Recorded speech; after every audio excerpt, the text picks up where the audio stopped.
I know who's going to win the upcoming election, like I did with the US election, but I didn't get this information due to listening to biased sources. I listened to both sides of the argument and formed my own opinion from there. Often you can just not want to hear the other side of the argument since you're not open to other ideas. Example, one side is poorly educated, the other side has derangement syndrome. Obviously, you have extremely biased takes from both sides of a debate, but often there can be some good points to learn from what others have to say. The two biggest reasons you want to listen to both sides of an argument is, one, you can learn stuff you wouldn't have if you had stayed in your echo chamber, obviously, and two, you can make money from it. Now, I'm not sure how gambling is received in other countries. I hear it's hated on badly in the States by some people, and it's also hated on in some parts here in Australia. Plenty of people want gambling ads banned, but it can be a possible income stream, as it's listed as an income stream in my Income Stream Ideas videos. In the past, I've dismissed people who talked about using analytics to make money sports betting, but I heard about it again recently, and instead of dismissing it, I decided to hear them out. And well, there's actual websites out there that can show something like Nikola Jokic has always hit over 8 rebounds versus this specific team, so barring an injury, that's a safe bet. Maybe it only pays out something small like $1.02, but that's still a 2% return on your money in one day. Not much, but you get 4% for having your money in a bank account for an entire year? Yeah, obviously sports gambling is risky, I never said it wasn't. But you have people who totally dismiss gambling as a way to make money.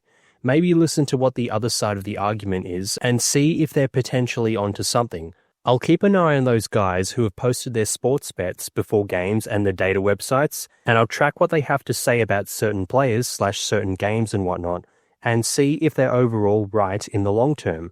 Maybe I'm onto something, maybe they just had a lucky streak and their stats are coincidences. But I'm potentially missing out on money if I don't hear the other side of the argument. I don't listen if they try and sell me a course / program though, but those posting free picks and whatnot, that's when they grab my attention. Now again, I'm not advocating for gambling or suggesting that you do it. I'm suggesting to potentially listen to the other side of an argument, rather than just totally dismissing them outright.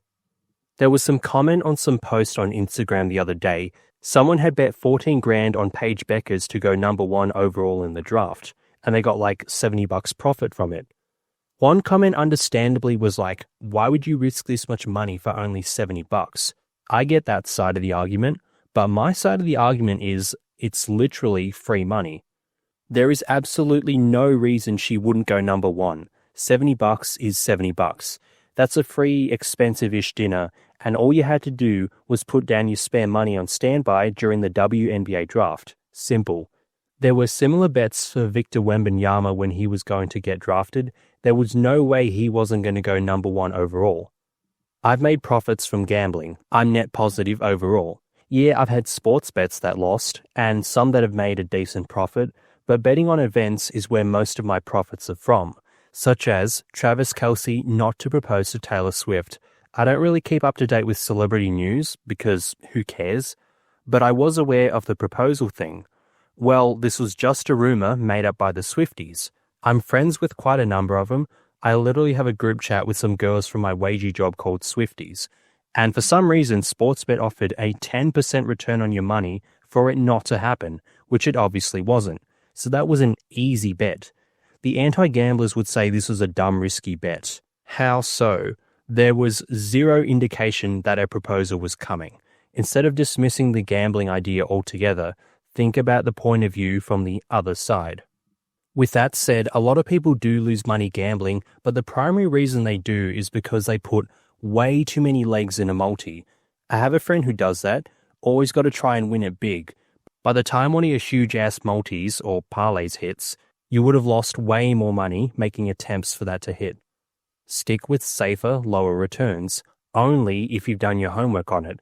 Don't gamble with money you can't afford to lose, like the people who insist on betting big. There's a reason I only had $13,000 on the line on the US election instead of $160,000+. I could afford to lose $13,000 since it wouldn't impact my housing deposit / life costs. But with that said, Sometimes there is free money you're leaving on the table by totally dismissing this side of the argument. Perhaps just open up and see what the other side has to say about things. Living in your echo chamber can cost you sometimes, not only in the sense of your own personal growth, but it can also cost you money. Some instances of listening to both sides of the argument in the US election were, some Democrats were saying Ann Seltzer's poll on Iowa was accurate, despite the fact that everyone else was saying this is a flawed poll. So new projected electoral maps were showing Democrats taking the state of Iowa, which obviously wasn't going to happen. It had been strongly Republican for a while. Because of this flawed poll, which I only knew about from listening to other arguments on this poll, I knew it was going to be incorrect. So I put a good chunk of money on Republicans to win Iowa, since the betting markets had to adjust their odds to account for this poll. So I made $870 in profit because of this. Risky bet, you say? I get what you mean, but again, think about the other side of the argument. This gamble wasn't betting a specific sports player to make 20 plus points in some random game in which the player could get injured or have a really off night, like Steph Curry recently only scoring 3 points. It had historical data and polling records to show it was wrong. If you can show me exactly how this bet could have gone wrong, I'd be keen to hear it. That way I can learn from it. But there was literally nothing I could see that said that this wasn't going to happen, as in Republicans winning Iowa. Similar bet with Texas, made $60 profit, only a 3% return. I put this bet on before that Ann Seltzer poll, otherwise I would have just put extra money on Iowa, which was paying like a 17 to 18% return, versus Texas, which was only paying a 3% return. There was also another post recently in the Australian subreddit. Weeks ago, someone showed that Labor was paying $1.72, which was fantastic odds in hindsight. Most of my bets were them around $1.22 to $1.35. But with that said, I guess it was less certain weeks ago. Now it's way more certain. And one comment mentioned how there were better odds even before that. Great bang for your buck, but that long ago there was less certainty since we hadn't even had an election debate or even election campaigns fully underway at that time, but it doesn't change the fact that those odds were juicy. But most noteworthy here is the last comment. It says, I got burned on the US election thinking I was getting good odds, decided to stay away from election betting. So obviously they voted for the Democrats, but why? Every bit of credible data I saw showed that Republicans were going to win, because they had the lead in all swing states based off polling, which if anything, historically underestimated the support for Trump.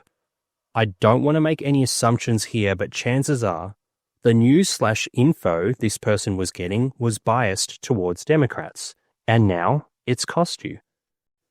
Maybe the other side of the argument has a point. You need to fish for other sources of information, since, as people pointed out in recent videos, everyone has bias, so fish for as much info as you can and form your own conclusion. An expensive lesson for this poor punter, but I guess at least they know for next time. I talked about my sources of info in the US election specific videos, but I found some that were predicting a Biden win in 2020 and a Trump win in 2024. So there was no bias there, just good sources of information. So let's quickly talk about my pending bets on the upcoming Australian election. 2 of them have already settled, and I lost $45 overall, rip.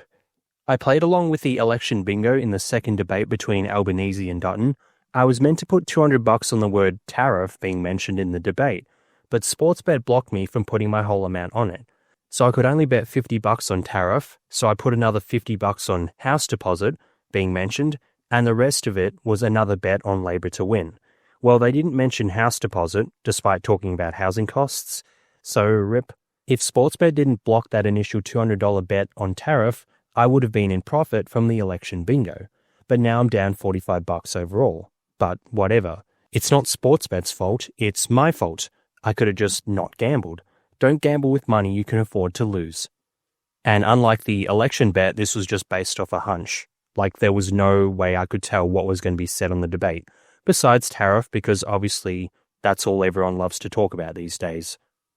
As for the other bets, I've basically slowly trickled money into Labor to win the election, and I have one bet on Labor to form a minority government. I still believe we are headed towards Labor minority, but this is a much riskier bet now, and Labor majority has slowly become more likely as the election has gone on. But Labor winning in general seems certain. If you backdate how far Labor is ahead in the polls this close to the election versus prior elections, the hurdle is just too large for the Liberals to overcome. Yes, we had an upset in 2019, as Labor was ahead in the polls at that point in time, but still lost. But there was controversy back then around Bill Shorten's tax policies, so that wildcard threw a spanner in the works. This time around, the more controversial policy is Dutton's nuclear policy, so the wildcard goes against him in this election. That is an extremely abridged version of the digging I've done, but yeah, Labor will win. Seems like a done deal. At the time of making this script, this is what I have on the pending election. I may end up putting more on, but we'll see. Honestly, I just might pour more into it closer to the election once I am more certain, even though I'm already certain, which is basically what I did with the US election. Days before, I'm like, well, this state is a lock for the Republicans, and so is this one, and so is this one, and I just poured thousands into it. At the time of writing this script, it's still about 2 weeks away from the election, and we have like Easter weekend, Anzac Day, stuff like that. So really, it's even less time than that. Nowhere near enough time for Dutton to make a recovery. And by the time I record this voiceover, edit it, gather images, make the video and upload it, who knows how close we are to the election. But this video will absolutely be out before election day. So at this rate, I stand to make about $868. If we get Labor majority instead of Labor minority, I still profit about $700 currently as it stands. And actually update, I poured another $500 into this before finishing this script because the more certain it becomes, the lower the odds/returns will be. Polling aside, you can also check this based off of the sentiment of others. Even the more anti-Albanese type channels are conceding that he's way ahead in the polling. The comments on a Sky News video, which is a news platform that is more pro-Dutton, are admitting it. So your own viewers/those who are more pro-Dutton are conceding. Obviously not the best sign if you're supporting that party. Another news platform called The Other Side, a more right-leaning non-mainstream media news platform, had a pretty popular comment on a recent video. You can pause and read it, but the gist of this comment is, country has been cooked for the last 3 years in general, so it should have been an easy win for the other party. However, they ruined it due to their bad campaign. I agree with this comment, but if you read all the other comments on these news sites, most people are just saying, Albo is trash, vote Dutton, or only pointing out the bad things Labor has done over the past few years. So these people/commenters are biased towards one direction. Well, if I had listened to all these people, I'd be set to lose a good chunk of money in a few weeks because my money would be backing the party that won't win. Now, both leaders had their second debate on ABC recently, which I watched, and the post-debate analysis, or reaction is a much better word in my opinion, the post-debate reaction, depending on who you watched, had differing opinions. Here is what a video biased towards Dutton said about the debate.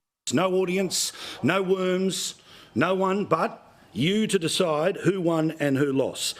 And those of us who've been waiting, hoping for the moment that Peter Dutton went on attack, well, it was there time and time and time again. Here are the 5 things I think you need to know about this debate. This was good stuff from Peter Dutton, and those of us that have been cheering him on, well, we were punching the air tonight. Slider. But when he came up against a bloke who was willing to call him out and the questions, which were spectacular, he just fumbles. He was terrible tonight. I know his champions will say it doesn't matter, move on.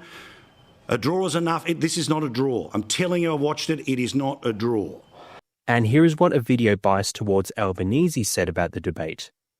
I don't know. Look, maybe it's just because of my own biases here, but let me know in the comments, especially if you aren't a Labor voter. When he appears, he just looks like a trained grey public servant. He looks like a steady pair of hands. And in today's terrifying world, isn't that just an asset in itself, that you look at him and you think, there's a guy that understands how Canberra works, he spent his life in there, he gets how all the levers are pulled, and he's going to pull them in a responsible way. Doesn't he just exude that energy? And then every time it goes to Peter Dutton, he's like, I know how the levers pull that you don't know exist.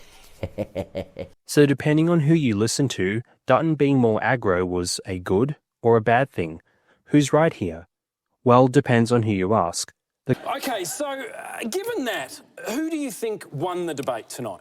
Oh, well, you know, I haven't looked yet, but I know who everyone's going to say won the debate. I think that Sydney Morning Herald and The Age are going to say Anthony Albanese won. The ABC is going to say it was a tie because they're gutless. And then Sky News is going to say the debate was won by Lee Harvey Oswald. And what about Peter Dutton, though? What does he have to do from here to win the election? Well, I must admit I'm worried about Peter Dutton because I want him to win. All right, so... No, I'm just trying to help out ABC with the bias. A bit of balance there. Yeah, that's great. The comments on either video are obviously biased. Both parties had gaffes in the debate, but both comment sections will only critique the other party.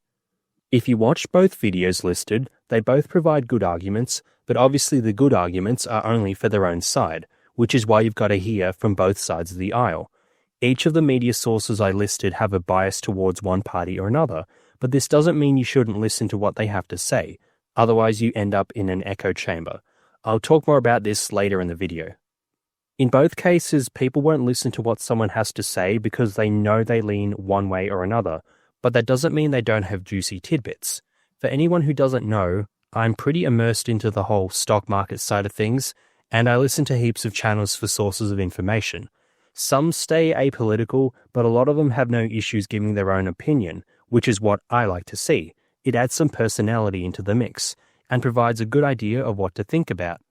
Rather than just, oh, I don't know what to think of this. Examples: Nobody Special Finance is a channel that will call out bullshit from both parties. He was consistently ragging on the Biden admin for their stuff-ups, and he's also doing the same with the Trump admin. The Maverick of Wall Street and Sasha Yanchin are also the same. They will call out both parties, but they're even more vocal about it. If you're not going to listen to someone because of their politics, well, you'd be missing out on 3 great sources of information here.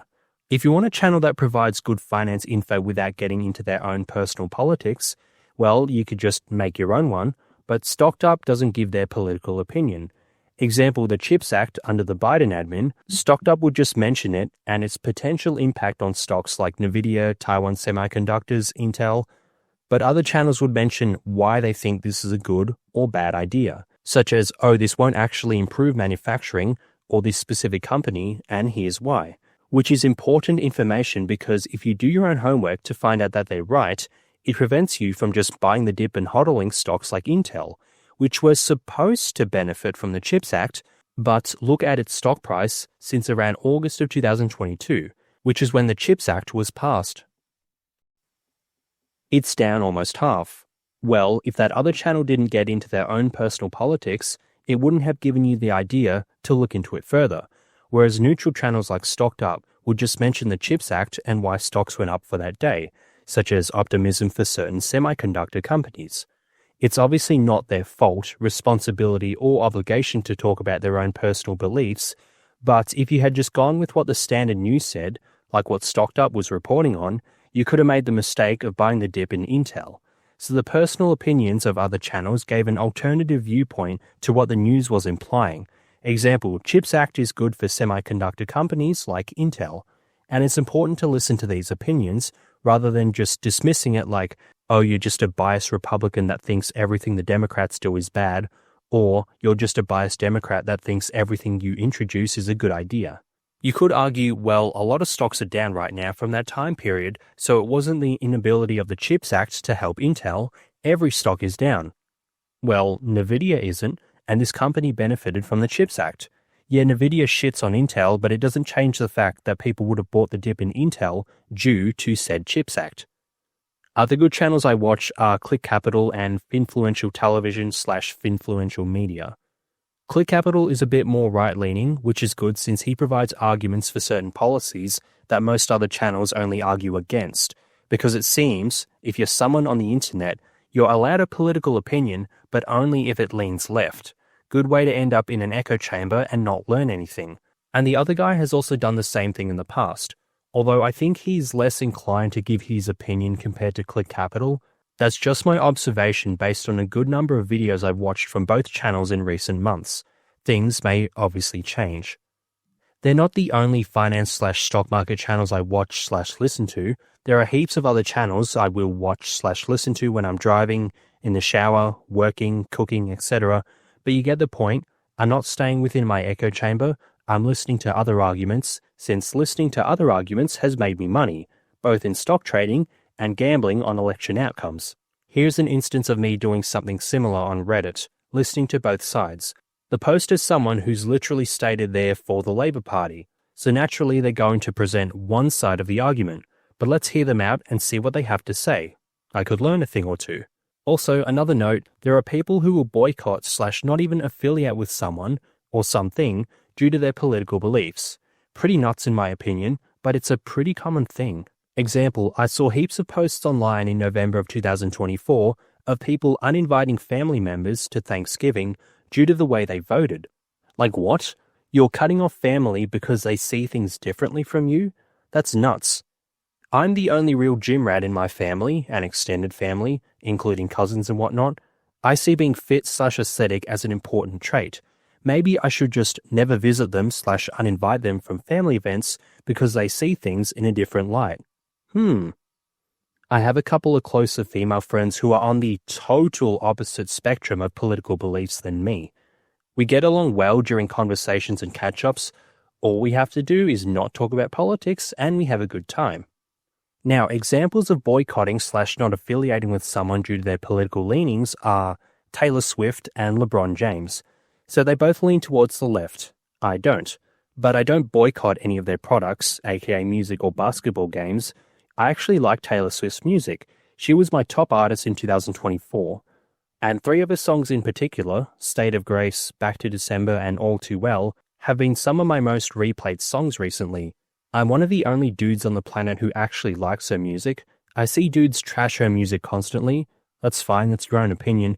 But when she made that post-debate Instagram post, blah blah blah, sincerely a childless cat lady, the right on X were raging, instantly jumping to trash her music. That personal attack doesn't help the case. Instead, you should have listed why her post was incorrect. Example, Swift said something like, her policies align with my beliefs, so start debunking her policies.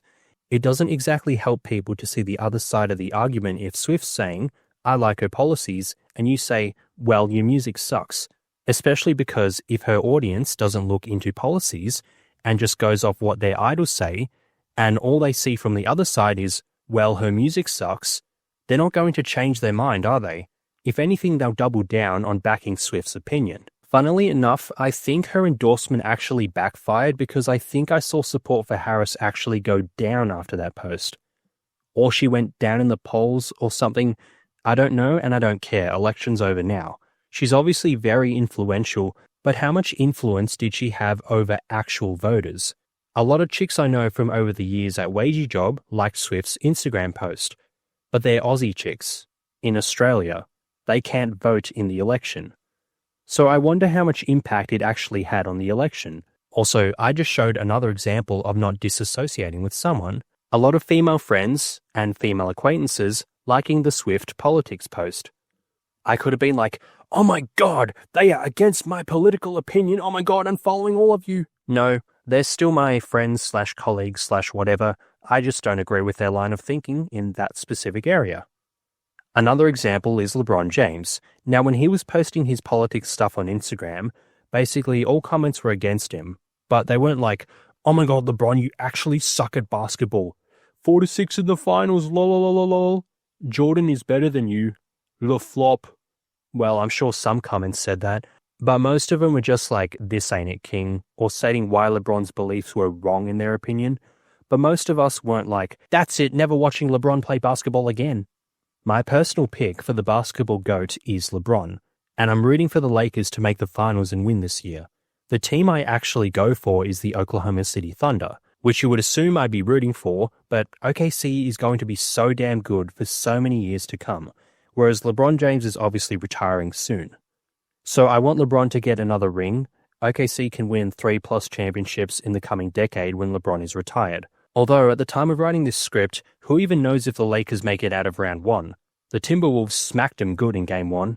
Point is, still like LeBron, still the GOAT, not boycotting him because he has a different viewpoint on things than I do. Now, this next example isn't something about me personally, but a movie actor / actress / whatever. This time it backfired hard though, because instead of just voicing her political opinion and moving on, she explicitly told people who have a different viewpoint to her to not give her business, and it backfired hard. That'd be like me saying, if you don't believe in exactly what I think, you should just not watch my videos. Or, you shouldn't DM me for consultation on career advice, resume/job interview tips, budgeting, meal plans, training plans, investing recommendations, real estate investing/buying your first home. Like seriously guys, if anyone needs specific help with that, my Instagram DMs or emails are wide open. I'm happy to help you out. We can work out a price depending on what areas you need help with. I can write you up a plan and shit. Like I'd only charge like 50 Australian bucks for a detailed plan, which is only like 32 US bucks or 25 British pounds if you're from either of those countries. Or if you're an Aussie, that's like 2 to 4 hours of work. If you're a student and it saves you a bucket load of time and research, it's well worth it. Like I need to get that stuff kickstarted since I'm offering low ass prices here while I get my shit sorted. So you having your own political beliefs is fine, but it can cause issues if you explicitly tell people not to engage in your business due to it. Now the example I'm using here is the recent Snow White movie with Rachel Zegler. She literally said, "Hit the unfollow, I don't need your business." Is very eager for you to vote for Kamala Harris. And it's actually non-negotiable. Our rights are on the line, folks. Our reproductive rights. Come on. Go vote blue. And if you disagree with this sentiment, just hit the unfollow button. I don't need your business. Your income is reliant on a large following, aka people going to see your movies and social media and whatnot. Telling them to unfollow isn't a great idea for your primary income stream, and you don't need our business. How'd that work out for you? And how'd that work out for you?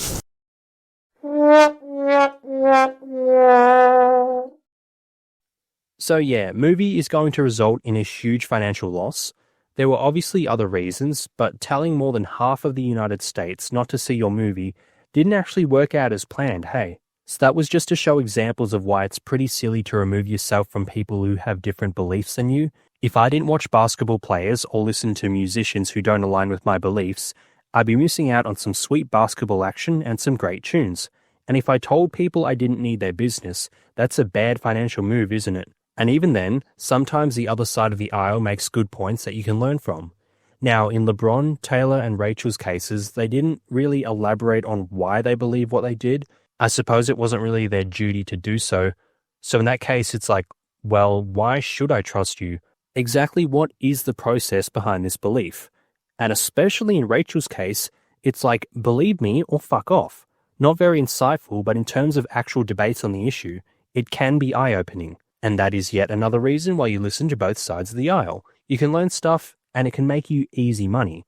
There's a lot of denial going on right now from the Dutton camp, such as polls on everything, which, yes, but usually they're pretty correct. Go up. Yet Labor's policy is going to blow the mother of all housing bubbles. Now, onto the coalition. The coalition I'm less worried about because they're not going to win, right? They're so far behind the polls.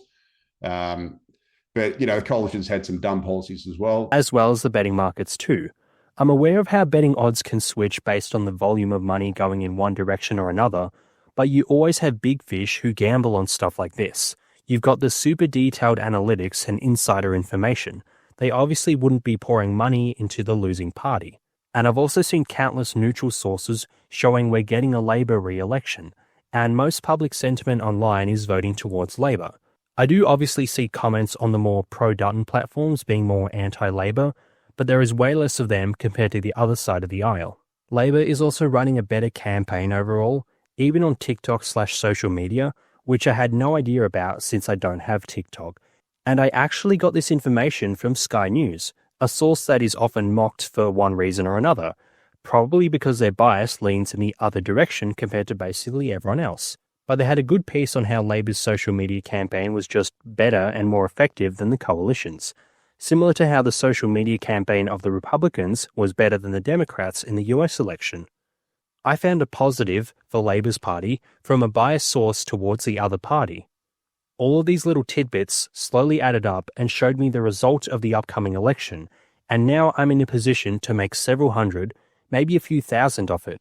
I will probably put more money on the line closer to the election date, which will increase my winnings obviously. So that's why you listen to both sides of an argument / both sides of the aisle.